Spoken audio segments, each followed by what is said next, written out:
فرق قرآن دے میرے آقا دا حسن جڑا سونا چاہتا بولے سبحان اللہ تیرا مکھ جویں کہ تیرا مکھ جویں فرق قرآن دے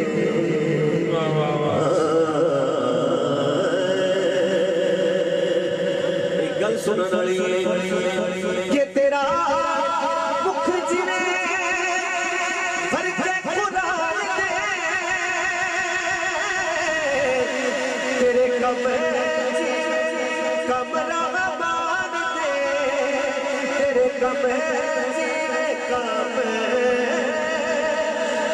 مان دے پایا تیرے کسے نہ مقام سوڑیا پایا تیرے کسے نہ مقام سوڑیا لگا تیرے تے درود تے سلام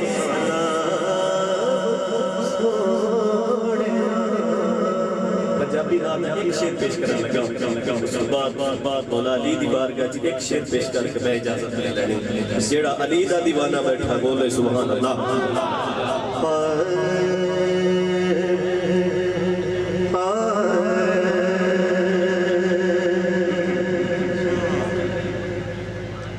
بولو بولو سبحان اللہ سبحان اللہ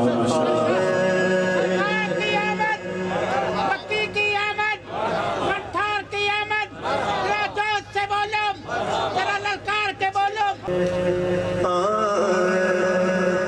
جدا نام حسین لوگو اے سکون مدینے والے جدا نام حسین اے لوگو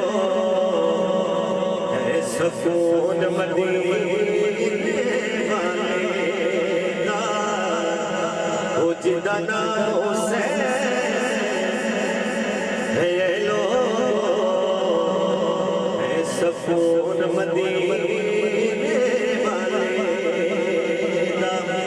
ایدی رگ رگ گجے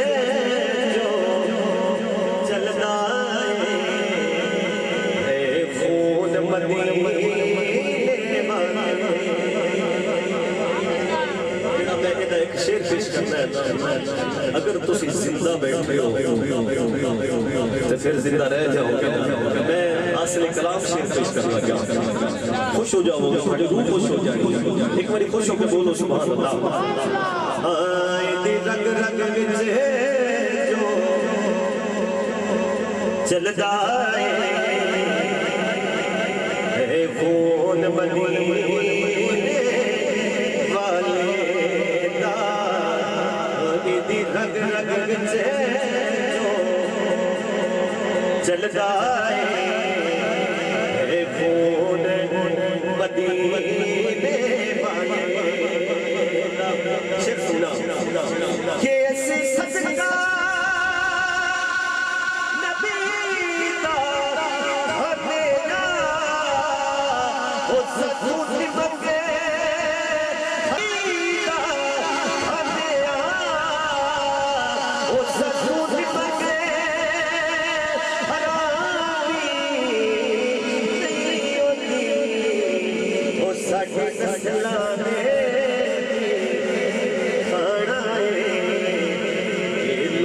مدینے والے ساڈی نسلاں دے کھانا اے لوڑ مدینے والے او ساڈی نسلاں دے کھانا اے لوڑ مدینے والے بابا جی کہتے ہیں دوبارہ پڑھ دیں بابا میں سمجھ آئیے کہ ایسے صدقہ نبی دا ہمیں وہ سکون منگے حرامی نہیں ہوتی وہ ساڈے نسلاں دے کھانا ہے یہ لوڑ مدینے والے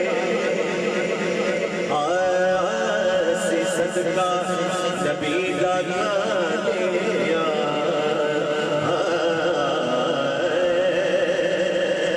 کہ اسی صدقہ نبی دا گانیا وہ ساتھو ذکر کے حرامی نہیں ہوتی ساڈی نسلاں دے کھانا ہے لوڑ مدینے والے دا ساڈی نسلاں دے کھانا ہے یہ لوڑ مدینے والے دا کبھی سونے تے میں کلام بدل لیا بھی ایک شیر پیش کرنا ہے اور اس کلام کی جان شیر میں پیش کرنا ہے عقیدے نال دی الحمدللہ کہ جڑی میں گل کرنی وہ تھاڈے دے دل دی گل ہے کہ کدی سونے تیرے مکھڑے دا ایک وار نظارہ ہو جا ہاتھ چاہ کے بولو سبحان اللہ کہ کدی سونے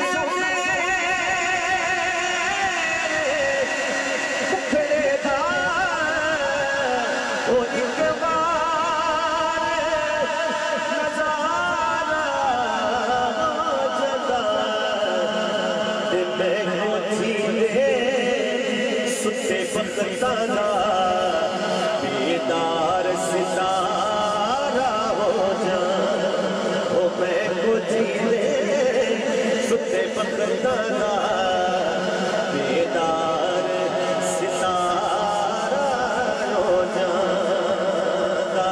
کہ ٹوٹ جانا زور شریک دا او ود جانا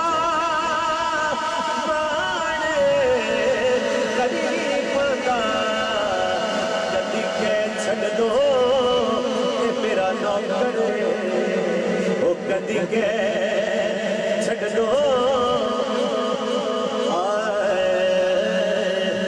ٹوٹ جاتا زور شریکاں دا ٹوٹ جاتا کہ ٹوٹ جاتا زور شریکاں دا او بد جاتا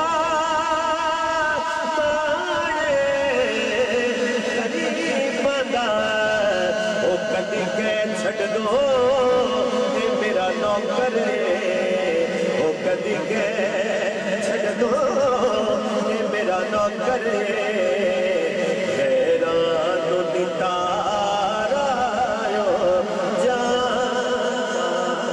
کدی کے چھڑ دو اے میرا نوکر حیران نتارا ہو جا سوڑے تے مکھڑے دا ایک بار نظارہ جانا سبحان اللہ بولو سبحان اللہ ماشاءاللہ ماشاءاللہ نعرہ غوثیہ اللہ محمد چار یار حاجی خواجہ کتب فرید تشریف ماشاءاللہ بابا جی بیٹھو جی تشریف رکھو جی تھوڑی دیر تو بعد خطیب اہل سنت قبلہ مفتی لیاقت امین مصطفی دامت برکات قدسیہ آپ تھوڑی دیر تو بعد تشریف لے آ رہے ہیں انہوں نے صاحبزادے تشریف لے آ چکے ہیں انشاءاللہ انہوں تو قبل انشاءاللہ انہوں تو پہلے انہوں دی نعت واسطے حاضری ہو سی تھوڑی دیر تو بعد پیر طریقت رہبر شریعت وقف اسرار رموز حقیقت صاحب دست سخا آل نبی اولاد علی جناب قبلہ پیر سید عبد الرسول آستانہ علیہ دولر شریف آپ تھوڑی دیر تو بعد انشاءاللہ سٹیج دی زینت بنن گے اور تھوڑی دیر تو ہی بعد جس طرح میں نو آکھیا جا رہا ہے میں اسے طرح تواڈے تک پہنچا رہا ہیں دا ذمہ وار میں کوئی نہیں جی میں نو وہ دے پھر تھوڑی دیر تو بعد فخر عباس تابش صاحب وہ بھی انشاءاللہ پہنچن والے نے وہ بھی اپنی حاضری پیش کر سکتے جی بسم اللہ ایک باری خوش ہو کے بولو سبحان اللہ آزم چشتی رحمت اللہ تعالیٰ علیہ بزرگ بیٹھے نے بزرگ بچ اپنی حاضری کی پیش کر رہے سن رو بھی رہے سن اور یہ حاضری ہو جاتی ہے یہ قبولیت دے لمحات ہوتے ہیں توجہ میرے لکھر سو تو میں ایک بڑی سونی روائی سناؤں گا اس کے بعد 2 نعت ارشاد میری اجازت ہو جائے ایک باری خوش ہو کے بولو سبحان اللہ کیے جاز نظر وچ تیری میرے لئے ایک سو دکال بڑا سنا آقا دا حسن سنا کیے جاز نظر وچ تیری وہ جڑا یاوے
پیش کرنا چاہنا سونا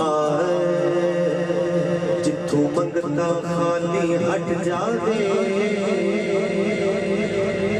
ہاں جتھو منگتا خالی ہٹ جاوے وہ کوئی دربار نہیں ہوتا وہ جڑا دل دیا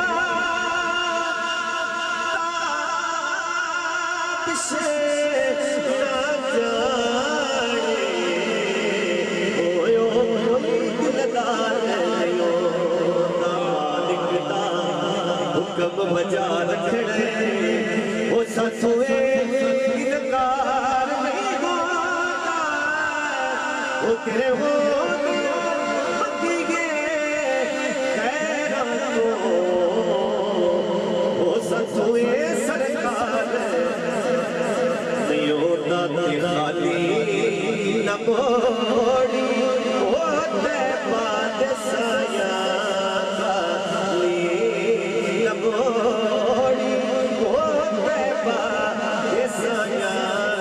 سارا جگ میں چھڑ کے تیرے منگتے آدھا رتبہ کمالے کوئی ویسے کوئی بلال شایاں تو بدے وہ دریا کدایا سارا جگ میں چھڑ کے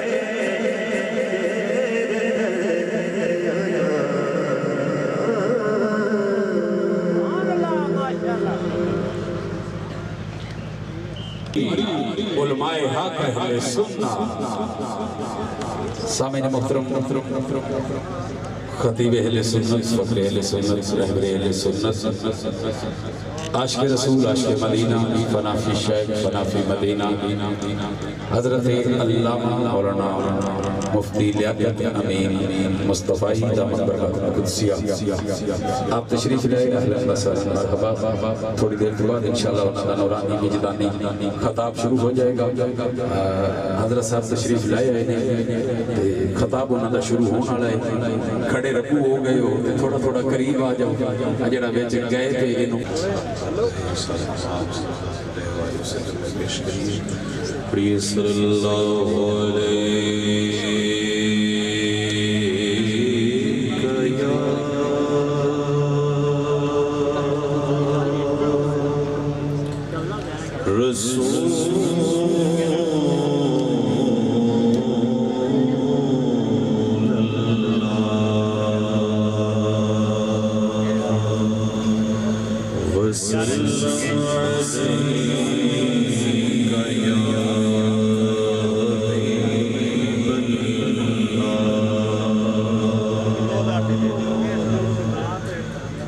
پوچھیں گے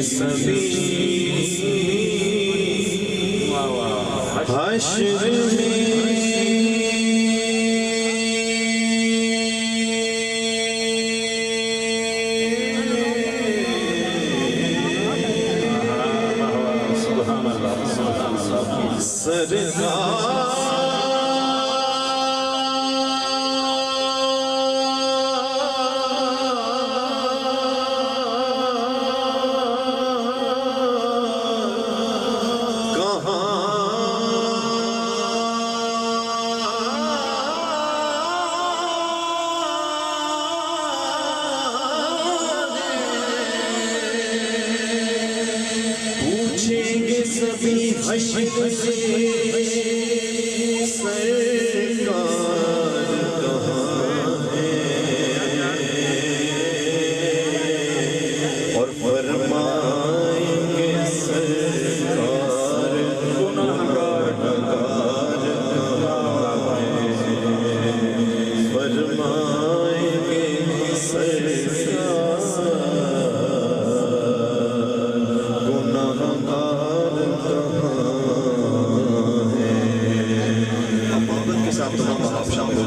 صلی اللہ علیہ یا رسول اللہ وسلم علیک یا حبیب اللہ. مشہور زمانہ کا نام ہے، آپ سب کی میرے ساتھ پڑھیں گے. اللہ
سنید عبادت پڑھ کے سارے نشان وچ آ جاوے گی کہ مہتاب آفتاب نہ تاروں کی بات کر، طیبہ کیوں نہ حسین نظاروں کی بات کر۔ وقت کوئی نہیں، کسی آپ ہی میرا ساتھ دینا ہے، ایک باری بولنا ہے سبحان اللہ۔ مہتاب آفتاب نہ تاروں کی بات کر، طیبہ کیوں نہ حسین نظاروں کی بات کر، لگتے تھے جن میں ان کے قدمین شریفین، گلیوں کے تذکرے اور بازاروں کی بات کر۔ مہتاب آفتاب نہ تاروں کی بات کر، طیبہ کیوں نہ حسین نظاروں کی بات کر، لگتے تھے جن میں ان کے قدمین شریفین، گلیوں کے تذکرے اور بازاروں کی بات کر، جن پر کرم ہوا ہے میرے حضور کا، ایک دو نہیں لاکھوں ہزاروں کی بات کر۔ ابو بکر عمر عثمان اور حیدر کرار، کرنا ہے خوش نبی کو تو چاروں کی بات کر۔ ابو بکر عمر عثمان اور حیدر کرار، کرنا ہے خوش نبی کو تو چاروں کی بات کر۔ آؤ تو سامعین مل کے التماس کریں گے، خطیب اہل سنت، فقر اہل سنت، رہبر اہل سنت، وکیل اہل سنت، مسلک حق اہل سنت دا عظیم مذہبی سرمایہ وکیل اہل سنت حضرت علامہ مولانا قبلہ مفتی لیاقت امین مصطفی دامت برکاتہ القدسیہ، آپ تشریف لے آنگے اور اپنے نورانی وجدانی ایمانی عرفانی روحانی خطاب دینار ساڑھے قلوب و دھان منور فرمان گے۔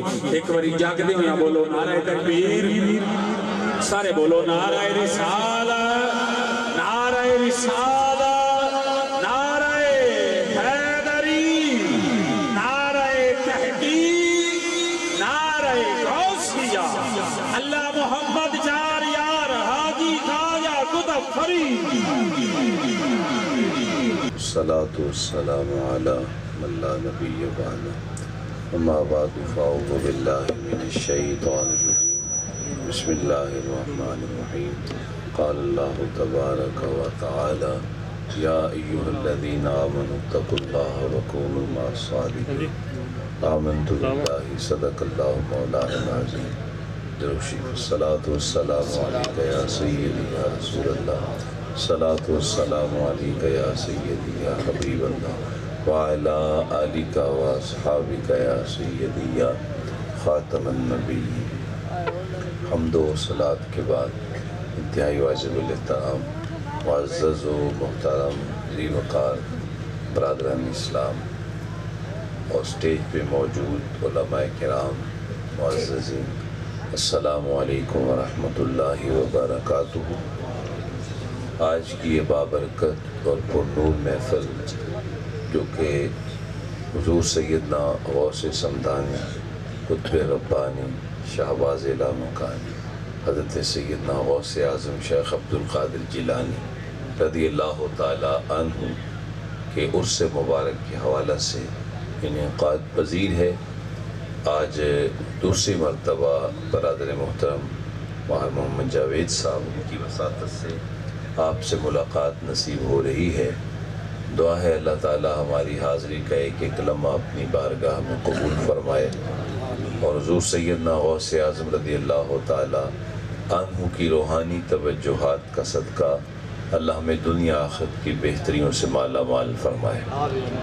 آپ کافی دیر سے یہاں تشریف فرما ہیں، اور میں تو اس بات پہ بھی آپ کو داد دیتا ہوں کہ سارا دن کام کاج مصروفیات میں آپ نے وقت صرف کیا، اور پھر آپ رات کے اس پہر میں بھی اتنی محبت کے ساتھ تشریف فرما ہیں کہ یہ وہ پہر شروع ہو گیا ہے کہ جس میں کوئی بھی محروم نہیں رہتا۔ پچھلی راتی رحمت رب دی کرے بلند آوازہ، بخشش منگن والیاں کارن کھلا ہے دروازہ۔ یہ وہ وقت ہے جب سب سو جاتے ہیں، لیکن جن کو کسی کی لگی ہوتی ہے وہ اس موقع پہ بھی بیدار رہتا ہے۔ اور مولانا ظہوری نے اپنے انداز میں بیان کیا تھا، وہ کہتے ہیں کہ یاداں سونے دیاں آ کے جگاؤندیاں، یاداں سونے دیاں آ کے جگاؤندیاں، ਲੋਕੀ ਸੌਂਦੇ ਸਾਨੂੰ ਨੀਂਦਰਾਂ ਨਹੀਂ ਆਉਂਦੀਆਂ, ਸੋਹਣਾ ਲਵੇ ਸੋਹਣੇ روزے تے بلا مدینہ مینوں یاد آوندا۔ تو یہ محبوب علیہ الصلوۃ والسلام کی محبت اور حضور کی آل کے پیار میں آپ تشریف فرما ہیں۔ میں دعا گو ہوں اللہ آپ سب کی محبتوں کو اپنی بارگاہ میں قبول فرمائے۔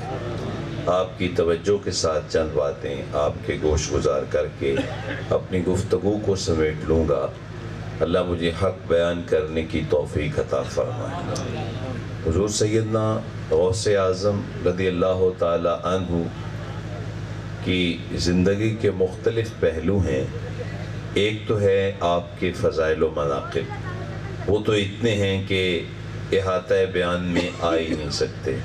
اعلیٰ حضرت خراج پیش کرتے ہیں، وہ کہتے ہیں واہ کیا مرتبہ اے غوث ہے بالا تیرا، اونچے اونچوں کے سروں سے ہے قدم اعلیٰ تیرا، سر بھلا کوئی کیا جانے ہے کیسا تیرا، اولیاء ملتے ہیں آنکھیں وہ ہے طلبہ تیرا، سارے اقطاب جہاں کرتے ہیں کعبے کا طواف اور کعبہ کرتا ہے طواف در والا تیرا، اور نبوی می الوی فصل بطولی گلشن حسنی پھول حسینی ہے مہکنا تیرا۔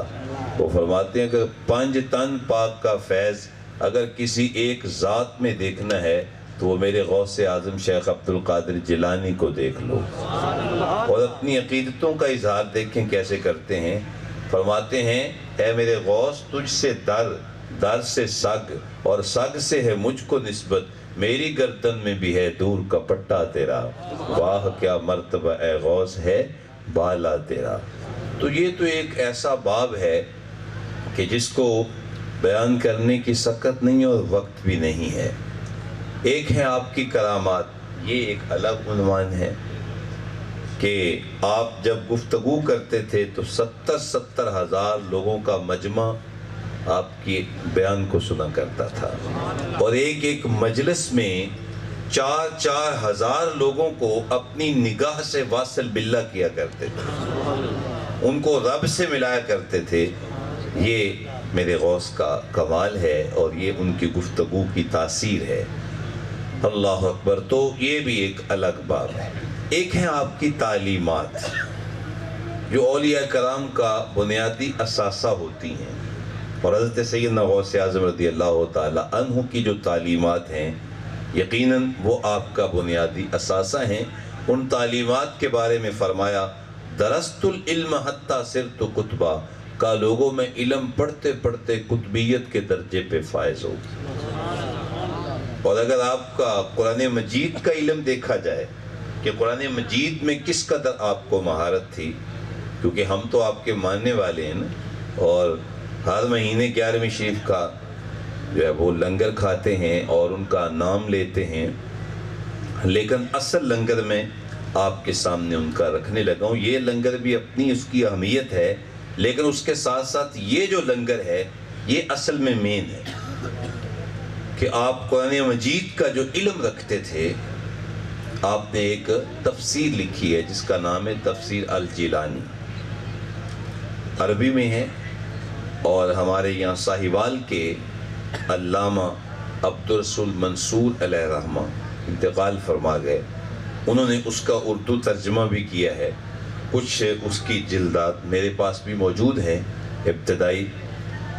تو آپ نے دیکھا ہوگا کہ قرآن مجید کی جو بسم اللہ الرحمن الرحیم ہے اس کا ایک ہی ترجمہ ہوتا ہے۔ اعلیٰ حضرت علیہ رحمہ نے بھی اللہ کے نام سے شروع جو بڑا مہربان نہایت رحم فرمانے والا۔ اب جو پہلی بسم اللہ ہے اس کا ترجمہ بھی یہی، اور جو سورہ ناس کے شروع میں بسم اللہ ہے اس کا ترجمہ بھی وہی۔ اگر کسی اور نے ترجمہ کیا ہے بسم اللہ کا تو ایک ہی ترجمہ کیا ہے۔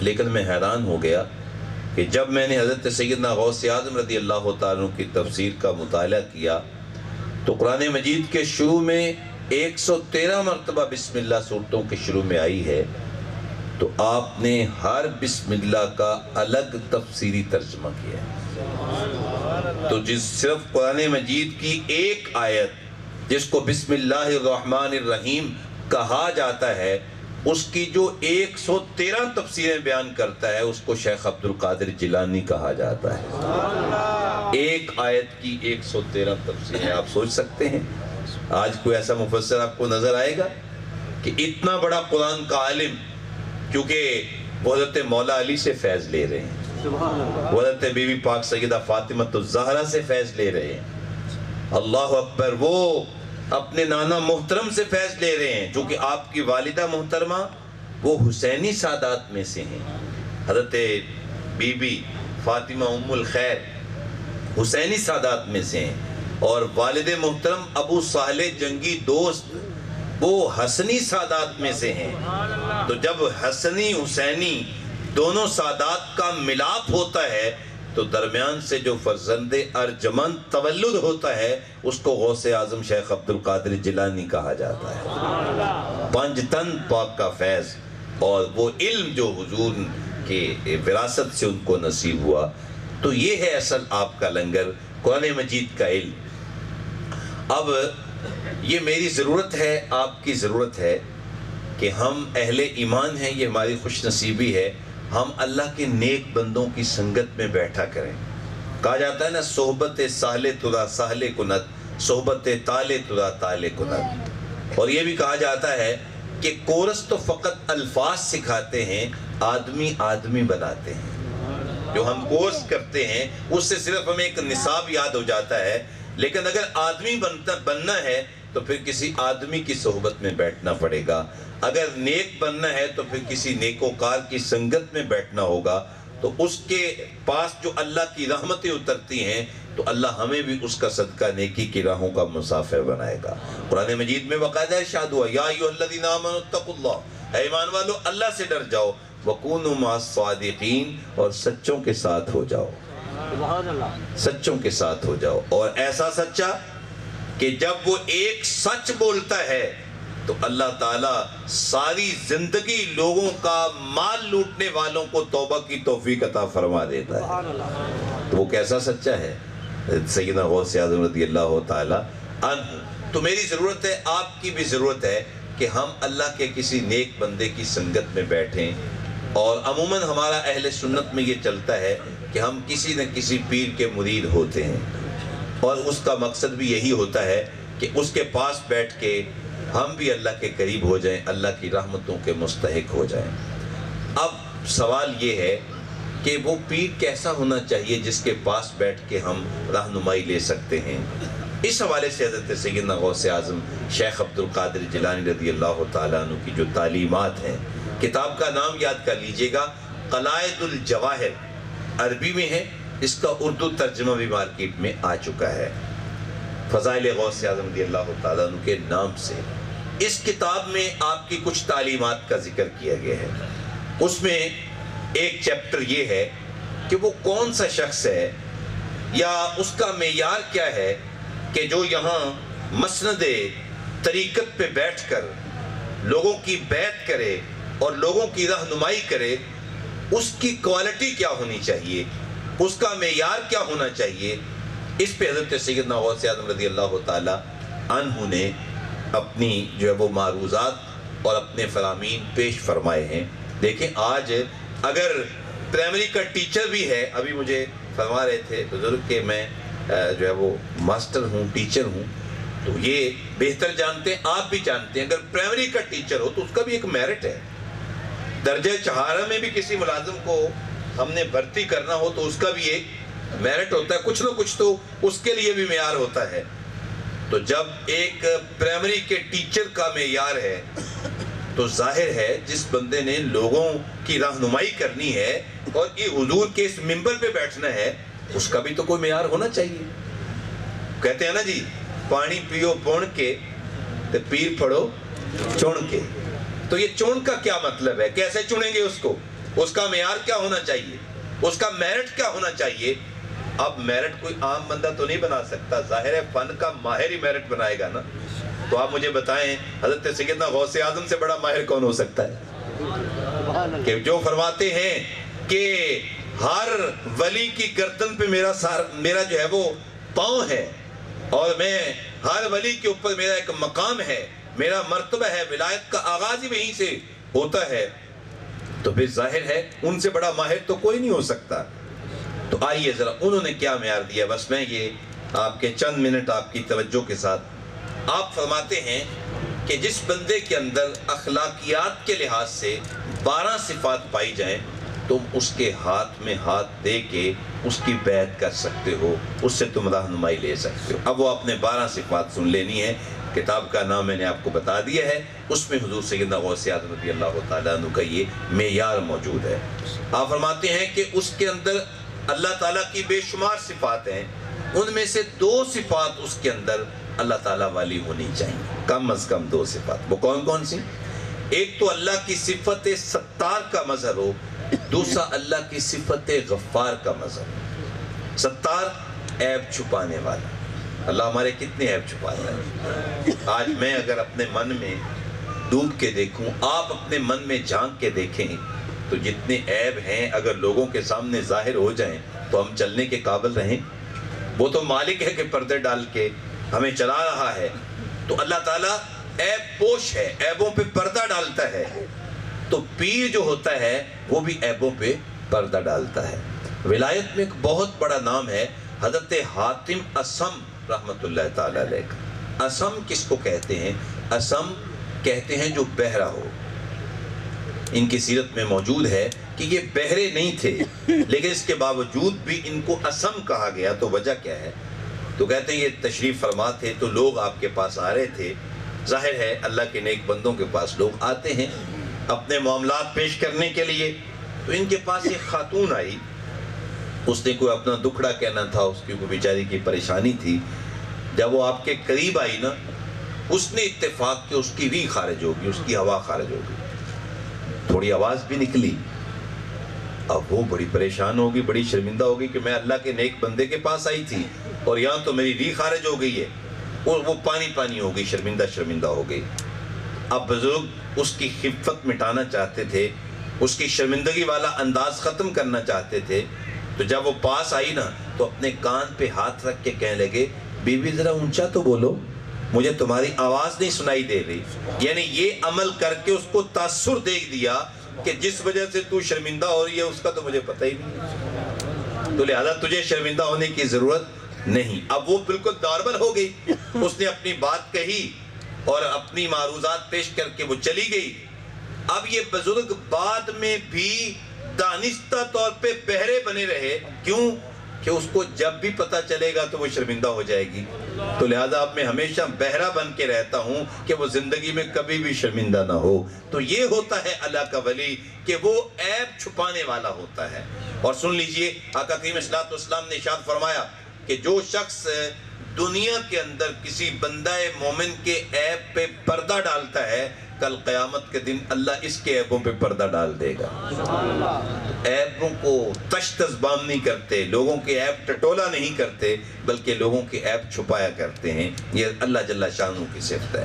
دوسرا, اللہ کی صفت غفار کا مظہر ہو, یعنی معاف کر دینے والا ہو. یہ نہ ہو کہ اگر کسی مرید نے نذرانہ نہیں دیا تو پیر ناراض ہو کے بیٹھ جائے, اس دفعہ شرینی نہیں دی تو پیر ناراض ہو کے بیٹھ جائے, اور پھر دل میں بات ایسی رکھے کہ اس کو نکالے ہی نہ. اور پھر مریدین سے آپ کو پتہ ہے غلطیاں بھی ہوتی ہیں. یہ پتہ نہیں کسی کا کوئی مزاج ہوتا ہے, کسی اس نے سالک نے راستے میں غلطیاں بھی کرنی ہوتی ہیں, تو پیر نے درگزر کرنا ہوتا ہے. تو ایک اللہ کی صفت ستار کا مظہر ہو اور دوسرا اللہ کی صفت غفار کا مظہر ہو. 2 صفات اس کے اندر پیارے آقا صلی اللہ علیہ وآلہ وسلم والی ہونی چاہیے. ایک تو شفیق ہو, شفقت والا اس کا مزاج ہو, کیونکہ جو اللہ کا ولی ہوتا ہے نا وہ تند مزاج نہیں ہوتا. اور آقا کریم اسلام کتنے شفیق ہیں, کتنی شفقتیں ہیں. سن لیجئے حضور کا فرمان. آقا کریم فرمایا, میرے غلام, میرے امتی, لو تدخل شوکتن فی رجل احدکم لوجدت علامہا. کہا میرے غلام, تجھے گھر میں کانٹا چبھتا ہے نا, مجھ محمد کو مدینے میں تکلیف ہوتی ہے. یہ شفقت ہے. اللہ اکبر. کس قدر جو ہے وہ مبتلا درد کوئی عضو ہو, روتی ہے آنکھ. کس قدر جو ہے کس قدر ہمدرد پورے جسم کی ہوتی ہے آنکھ. پورے جسم میں سے کوئی عضو بھی اگر درد محسوس کرے تو آپ کو پتہ ہے آنکھوں سے ہی آنسو آتے ہیں. ہر عضو کا درد آنکھ محسوس کرتی ہے. تو اس لیے آقا کریم فرمایا کہ یہ میری تمہارے ساتھ شفقت ہے. اور اللہ تعالیٰ نے قرآن مجید میں اس کا باقاعدہ ذکر کیا. فرمایا فَبِمَا رَحْمَةٍ مِّنَ اللَّهِ لِنْتَ لَهُمْ. محبوب تجھ پہ تو اللہ کا کرم ہے, تو اپنے غلاموں کے لیے نرم ہو گیا ہے.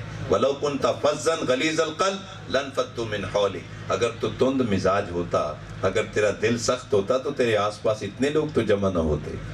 کچھ ان کے خلق نے کر لی, کچھ ان کے پیار نے کر لی, مسخر ساری دنیا شہ ابرار نے کر لی. آقا کریم کی شفقتیں ہیں. حضور کی شفقت کتنی ہے. آقا کریم اسلام ایک مرتبہ مسجد نبوی میں تشریف فرماتے. صحابہ کرام کا جمع غفیر تھا. کیسا وہ ماحول تھا. جب حضور گفتگو کرتے تھے, صحابہ حضور کی گفتگو بھی سنا کرتے تھے اور رخ بددہا کا دیدار بھی کیا کرتے تھے. وہ ایک سرائکی شاعر ہے, جب سے ملتان کے علاقوں میں جانے لگا ہوں نا, تو کوئی شعر سرائکی بھی پڑھ لیتا ہوں. وہ کہتا ہے پھڑے نہ دی چھت ہائی تے شتیر ہائے کھجور دے, ویکھ دی سی دنیا جلوے حضور. تو صحابہ حضور کے جلوے دیکھ رہے ہیں, تو سامنے سے ایک خاتون آتی ہے اور وہ اشارہ کرتی ہے, یوں اشارہ کرتی ہے, اور حضور کو کہتی ہے کہ باہر آئیں, ذرا میری بات سنیں. اب مجمع کے آخر میں مجھے کوئی یہ بات کرے تو لنگر بعد تقسیم کریا دے. لنگر بعد, ہاں لنگر ذرا بعد میں تقسیم کر لیں. رکھ دو پر. ہاں انشاءاللہ مختصر گفتگو ہوگی, کر لیتے ہیں. دعا ہو جائے. ہاں ہو جائے گی, کوئی نہیں, اللہ خیر کرے گا. یہ لنگر پہلے لے لیں, وہ لنگر بعد میں کریں. تو میں عرض کر رہا تھا کہ اس نے آ کے حضور کو ایسے اشارہ کیا کہ حضور میری بات سنیں. تو آقا کریم اسلام اس کی بات سننے کے لیے وہاں پہ چلے گئے. ظاہر خاتون تھی. تو جب حضور وہاں پہ تشریف لے گئے, اس نے کہا میں نے یہاں آپ سے بات نہیں کرنی, تھوڑا باہر سین میں جا کے بات کرنی. تو وہ کسی دھوپ والی جگہ میں حضور کو لے کے بیٹھ کے اس نے باتیں سنانا شروع کر دی. اب صحابہ ادھر پریشان بیٹھے ہیں کہ حضور کا وقت قیمتی, بدن نازک, اوپر سے کڑکتی دھوپ, اور پھر اس عورت کی بے تکی باتیں, اور حضور سن رہے ہیں. صحابہ پریشان ہیں لیکن کہہ کچھ نہیں سکتے, کیونکہ حضور خود ہی تو سن رہے ہیں. کسی کی جرأت ہے کوئی بات کر سکے. وہ جب باتیں سنا کے تھک گئی, اور تھک کے جب جانے لگی, تو آقا کریم السلام تشریف لائے. تو حضرت عمر کھڑے ہو گئے, ہاتھ جوڑ کے عرض کرتے ہیں بندہ نواز, پورا مدینہ جانتا ہے اس خاتون کا عقلی توازن ٹھیک نہیں ہے. جب یہ آ رہی ہو نا رستے پہ, تو لوگ رستہ چھوڑ دیتے ہیں کہ اس نے پکڑ لیا تو اس کے پاس اتنی باتیں ہیں, اس نے جان نہیں چھوڑنی, تو پورا مدینہ اس سے بھاگتا ہے. تو آپ ایسی ویسی عورتوں کی باتیں کیوں سنتے ہیں؟ تو آقا کریم فرمایا عمر, جس بیچاری کی پورے مدینے میں کوئی نہیں سنتا, اگر میں بھی نہیں سنوں گا تو اس کی کون سنے گا. ایک تویاں ہی تے ہیں میری آساں دا سہارا, دس کنوں کرا جے تینوں نہ کرا یاد.